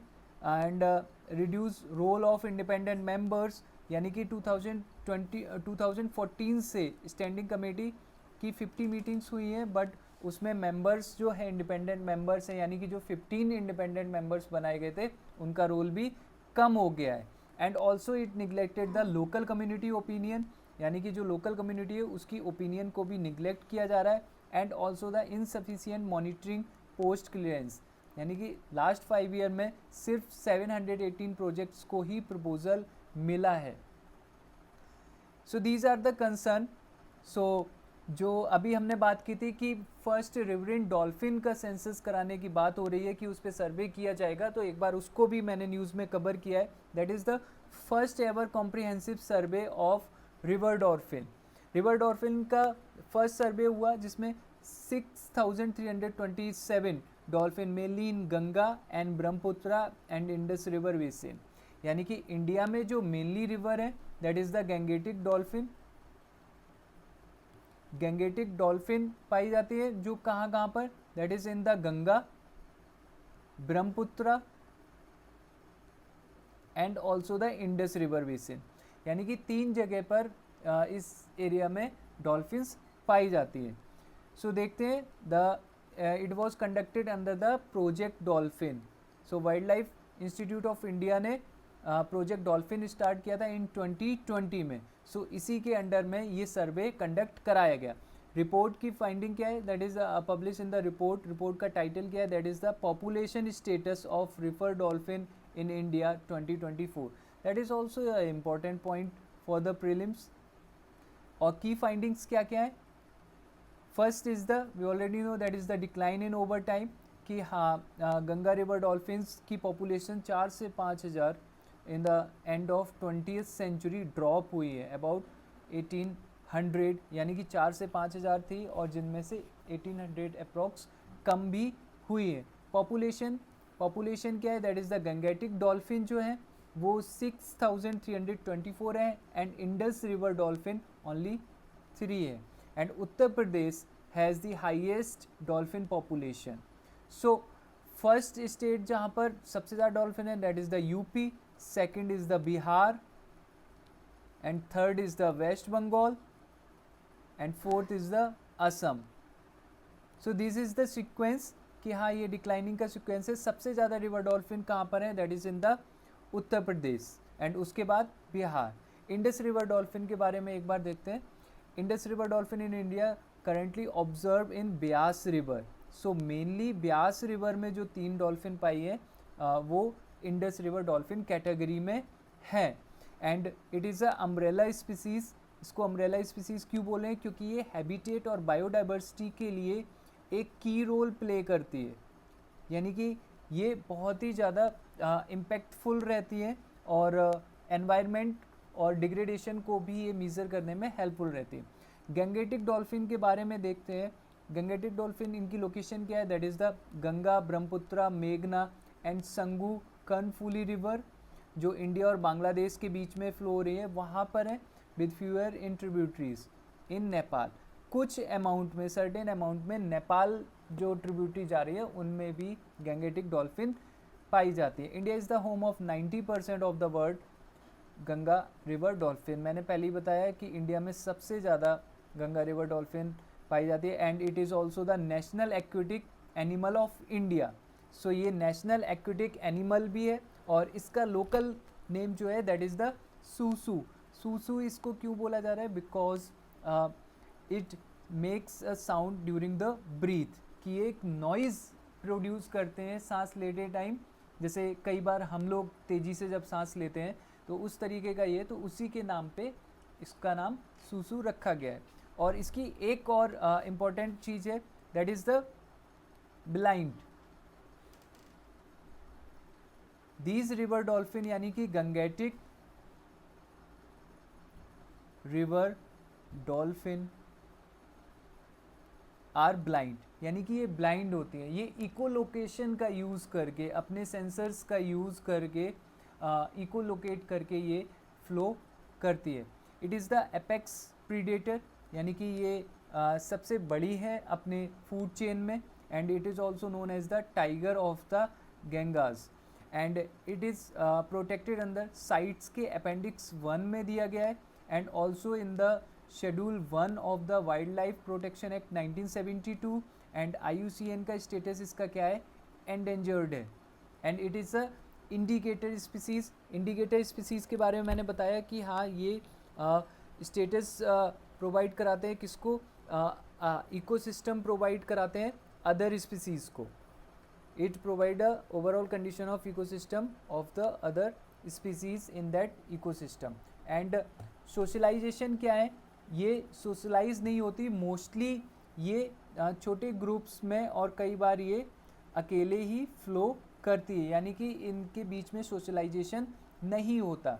इनकी फिजिकल डिटेल जैसे कि मैंने आपको बताया कि it is a blind, so it is a blind, और ये इको लोकेशन को यूज़ करके फ्लो करती है। थ्रेड्स क्या क्या है? Threads that is the fishery related, कई बार फिशिंग के लिए ये फंस जाती हैं, जो नेट वगैरह होते हैं उसमें। और मैन मेड वाटर इंफ्रास्ट्रक्चर, यानी कि कई बार hydro power, dams, irrigation, barrage, इसमें भी ये फंस जाते हैं। So like in the case of Farakka barrage, ये सबसे ज़्यादा गंगा रिवर को अफेक्ट कर रहा है, यानी कि गंगा रिवर डॉल्फिन को सबसे ज़्यादा अफेक्ट कर रहा है। वाटर क्वालिटी भी अगर डिग्रेड होगी तो इनके लिए हार्मफुल हो जाती है। Like and also from the human disturbances, climate change, ये सारी चीज़ें हैं जो गंगेटिक रिवर डॉल्फिन के लिए हार्मफुल हैं। इंडिया ने क्या क्या इनिशिएटिव्स लिए हैं?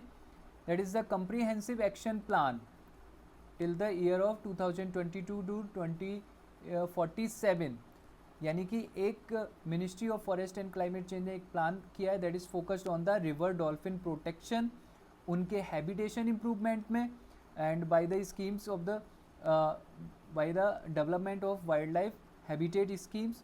Gangetic river dolphin have been included in some 22 critical endangered species, यानी कि इनको जो wild life protection act VPA 1972 के थ्रू जो 22 क्रिटिकल इंडेंजर्ड स्पीसीज़ हैं उसमें भी रखा गया है, 22 क्रिटिकल इंडेंजर्ड स्पीसीज़ में भी रखा गया है।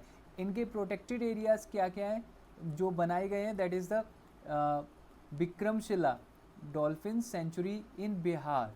So that is also important for the prelims कि विक्रमशिला डॉल्फिन सेंचुरी कहाँ पर लोकेटेड है? In the Bihar, and it is famous for the gangetic river dolphin. Chambal river conservation zone भी बनाया गया है, and it is a 200 kilometre stretch in Madhya Pradesh, Rajasthan and Uttar Pradesh, यानी कि 3 स्टेट में जो चंबल रिवर फ्लो हो रही है वहाँ पर एक कंजर्वेशन जोन भी बनाया गया है। इसी के साथ अवेयरनेस प्रोग्राम के लिए national dolphin day, that is on the 5th of October, national dolphin day for the awareness भी चलाया जा रहा है। India's first national dolphin research centre कहाँ पर बनाया जा रहा है? That is in the Patna, Bihar. So river dolphin के लिए रिसर्च सेंटर भी बन रहा है, and also government of India started the tagging, Ganga river dolphin tagging programme 2020 की, हाँ उनको टैग किया जा रहा है। That is the first ever Ganga river dolphin in Assam under the project dolphin, यानी कि Assam is the first state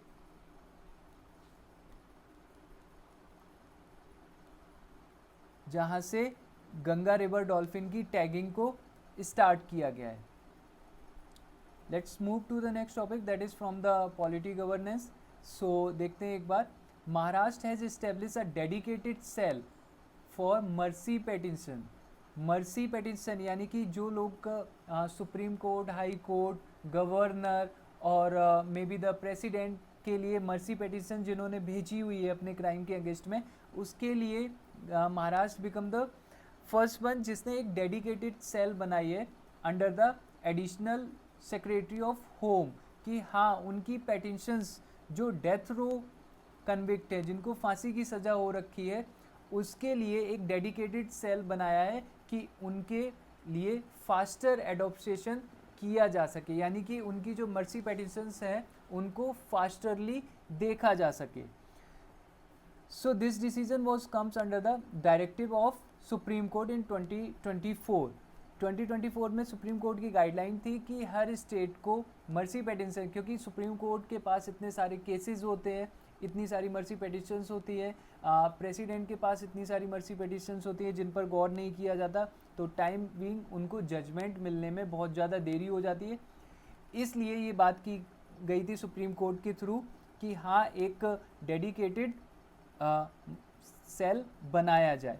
so mercy petition को देखते हैं, that is by the president और governor in last constitutional resort, यानी कि this is the last one when he is sentence by the court of law, यानी कि किसी person को अगर court of law, high court या सुप्रीम कोर्ट के थ्रू अगर डेथ पिटीशन दी जाती है, सो वो गवर्नर या प्रेसिडेंट के पास, यानी कि अगर सुप्रीम कोर्ट में दी गई है तो वो प्रेसिडेंट के पास जा सकते हैं, और हाई कोर्ट में दी है तो वो गवर्नर के पास मल्टीपेशंस डाल सकते हैं। So mercy pleas and pardon are discretionary act of grace, not legal right, यानी कि ये ग्रेस पे डिपेंड है, लीगल राइट नहीं है कि आपकी पेटिशन को सुना ही जाए। So it is not a legal right, it is just a grace. So mercy is exercise through clemency power which is also known as the pardoning power, यानी कि जो प्रेसिडेंट की पार्डनिंग पावर है plus governor की pardoning power है, उसके through ये mercy petitions को देखा जाता है। एक बार देखते हैं प्रेसिडेंट की जो पावर्स हैं वो कौन कौन सी हैं। Pardoning power under article 72 of the constitution के आर्टिकल 72 में दिया गया है। ये 5 टाइप की होती हैं, that is the pardon is the complete और एब्सोल्यूट फ्रॉम द पनिशमेंट, यहाँ हानि की पूरी तरीके से माफ़ कर दिया।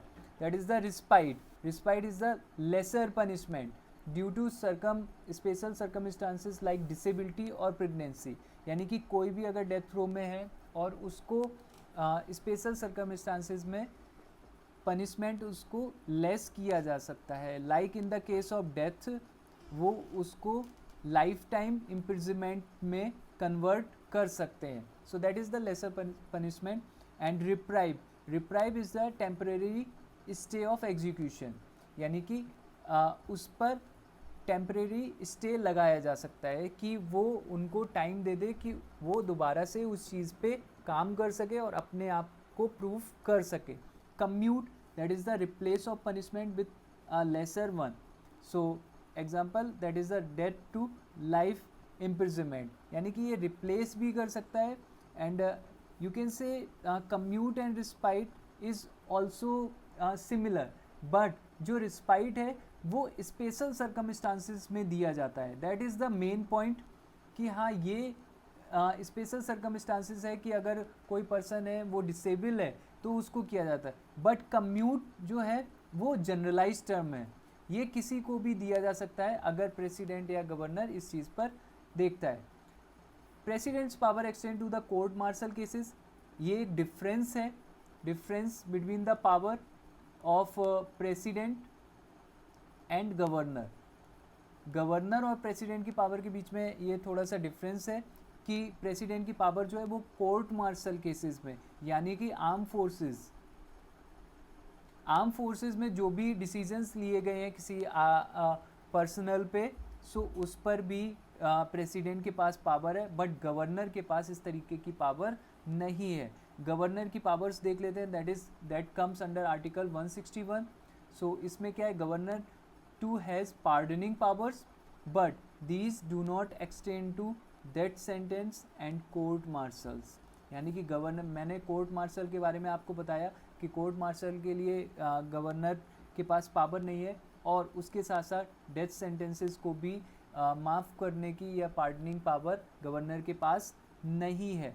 एक और इम्पॉर्टेंट पॉइंट है कि गवर्नर एंड प्रेसिडेंट की जो पार्डनिंग पावर है वो इंडिपेंडेंटली नहीं है, ठीक है। इसके लिए on the advice of government ही यूटिलाइज कर सकते हैं, यानी कि काउंसिल ऑफ मिनिस्टर्स और पार्लियामेंट के पर्सन बैठ के ही इस चीज़ पर decide, like in the case of Maru Ram cases 1980 में सुप्रीम कोर्ट ने ये बताया अपने डिसीजन के थ्रू कि गवर्नर और प्रेसिडेंट की जो पावर है ये डिस्क्रिशनरी पावर नहीं है।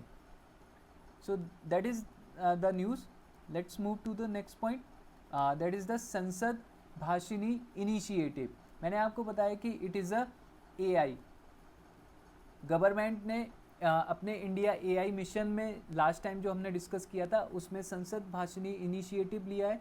That is the under the ministry of MeitY, that is ministry of electronics and information and technology.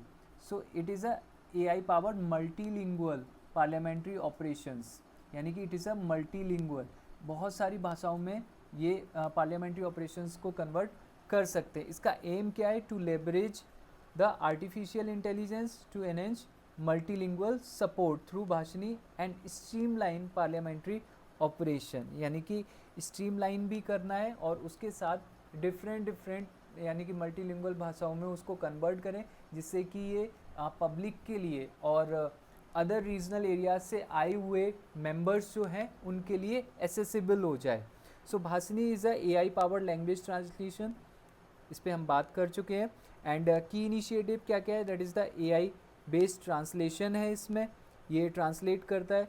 एक चैटबॉट है फॉर पार्लियामेंट वेबसाइट की, हाँ आप उस पर जाके उस चैटबॉट के थ्रू आप इंफॉर्मेशन ले सकते हैं। The next news is related with the future of free speech index. Free speech index release किया है अभी। दैट इज़ द इंडिया की रैंक क्या है? India ranks 24th out of 33 countries in free speech support, यानी कि government of India जो है फ्री स्पीच पर काफ़ी सारा कंट्रोल किए हुए है। Like in the it is around the bottom, कि हाँ 33 मेंबर्स में से इंडिया की जो रैंक है वो 24th है, यानी कि काफ़ी नीचे है। सो फ्यूचर ऑफ स्पीच की फाइंडिंग्स क्या क्या है? Scandinavian countries, that is the Norway, Denmark and Sweden, ये टॉप पर हैं। And the 2 democratic backslider Hungary, Venezuela shows the highest level of support for free speech. Free speech के लिए सबसे जो टॉप मोस्ट कंट्रीज़ हैं वो कौन सी हैं? The first is Scandinavian countries, that is the Norway, Denmark and Sweden, और उसके साथ ही 2 democratic countries that is the Hungary and Venezuela भी टॉप स्पीड पर टॉप पोस्ट पर हैं। Declining support in some countries, कुछ कंट्रीज़ हैं जो कंपैरेटिवली उन्होंने फ्रीडम ऑफ स्पीच को कर्व किया है, like Japan, Israel and US। So इनकी 2021 से अगर इनका देखा जाए स्टेटस तो वो डिक्लाइन हुआ है। That is by the traditional media, social media and AI content generator जो हैं वो इसमें पाइवटल रोल प्ले कर रहे हैं कि पब्लिक स्पीच को कैसे बढ़ाया जाए। सो दीज आर द, ये न्यूज़ जो थी वो बेसिकली प्रीलिम्स बेस्ड है कि इंडेक्स है। तो इंडेक्स में मैं आपको पहले ही बता चुका हूँ कि अगर कोई भी इंडेक्स हम पढ़ते हैं तो इंडेक्स में सबसे पहले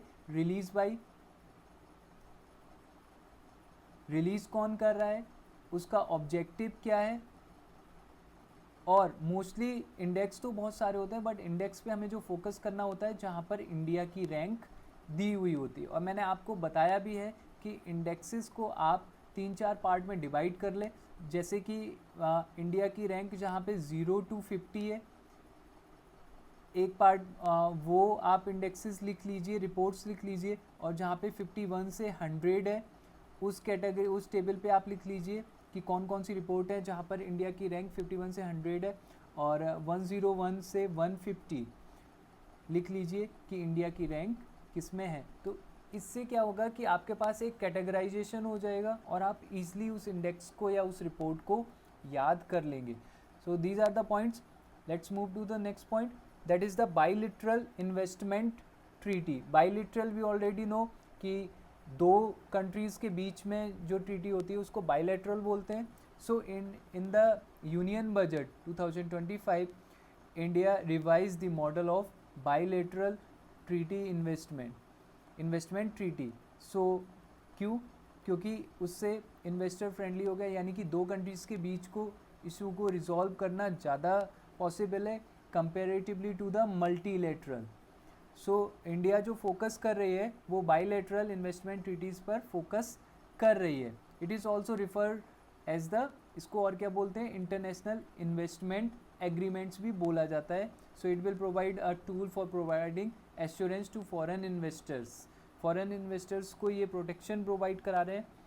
और इसी के साथ इसका कॉन्सेप्ट एक बार देख लेते हैं. They provide right to investors, यानी कि यहाँ पे राइट टू इन्वेस्टर्स दिए गए हैं कि उनके डिस्प्यूट सेटलमेंट को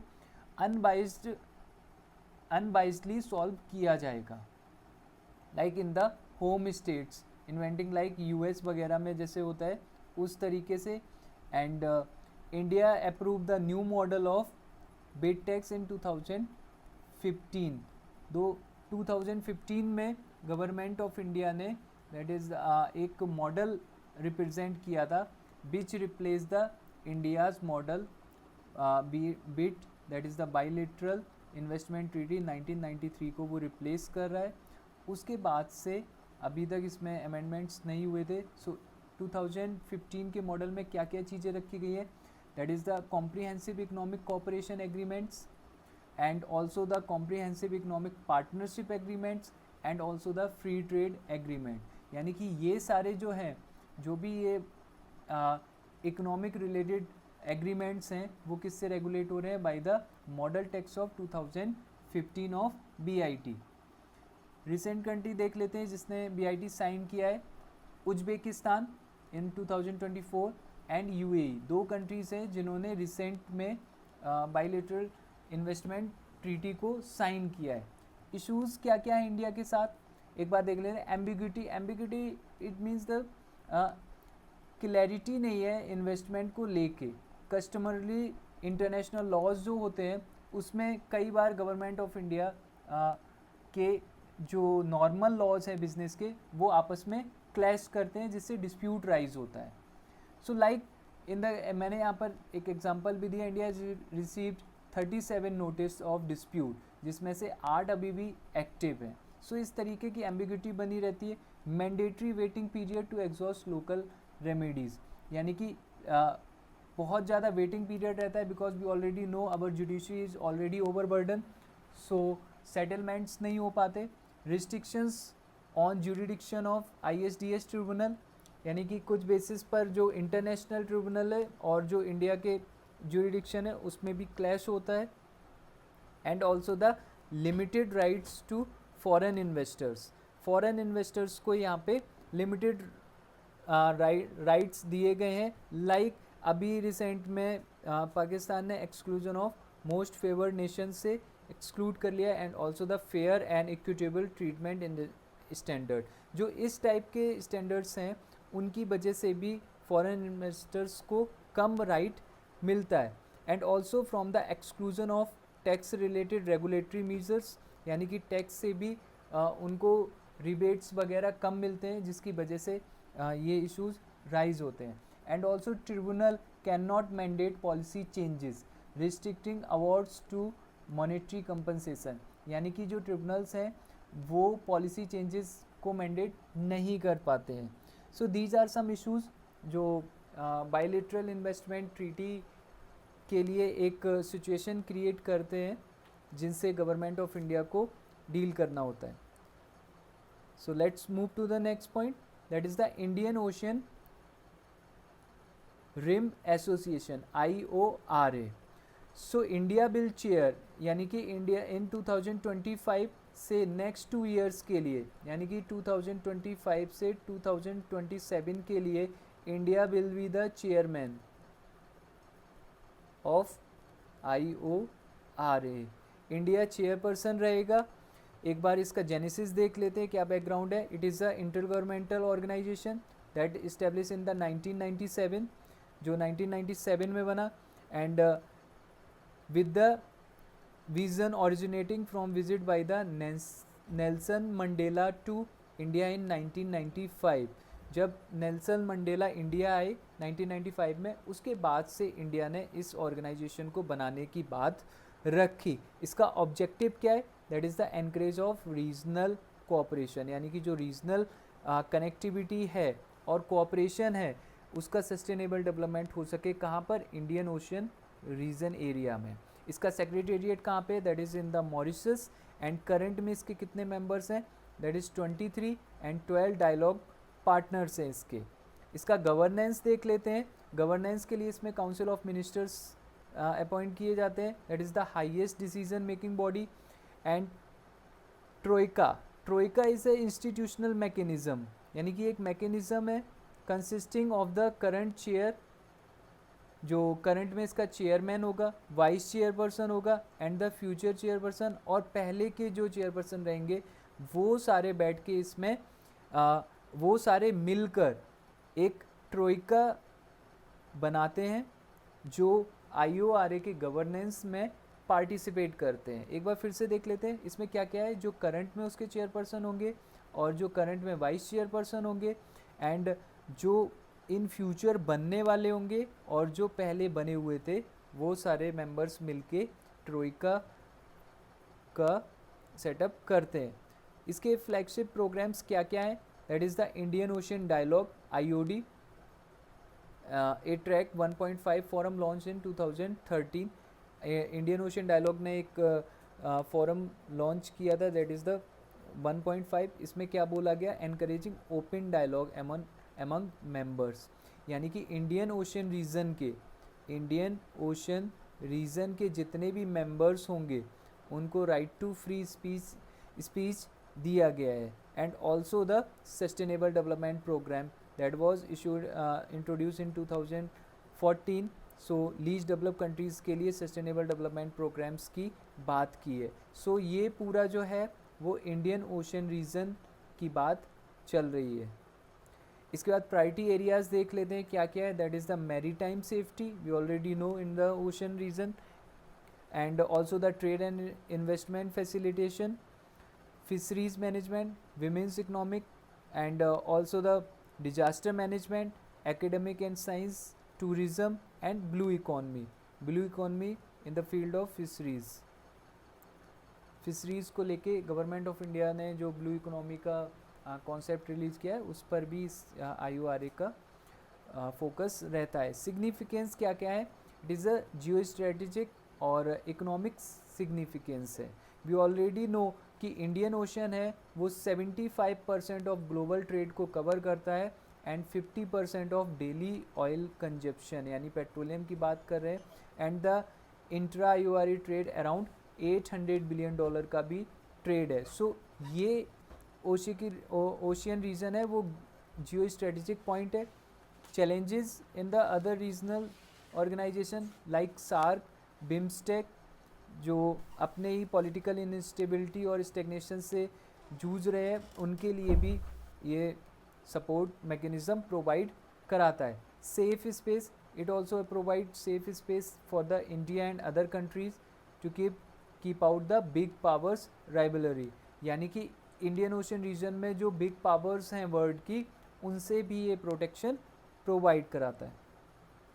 इश्यूज़ क्या क्या हैं एक बार देख लेते हैं. दैट इज़ द फंडिंग इतना सफिशिएंट नहीं रहता है इसके साथ में, एंड इंस्टीट्यूशनल वीकनेसेस हैं इसके पास. जियो पॉलिटिकल टेंशंस हैं like Indo Pakistan tension, Russia Ukraine war, China's involvement जो रहता है by the belt of road initiative के थ्रू. एंड अदर इश्यूज़ क्या क्या हैं? That is the lack of private sector engagement in policy making. इसमें private sector का involvement अभी तक नहीं किया गया है. और क्या क्या इश्यूज़ हैं? Non transparent investment, unsustainable depth, economic disparity among members, and maritime security concern in Indian Ocean like piracy. So these are the issues with the Indian Ocean region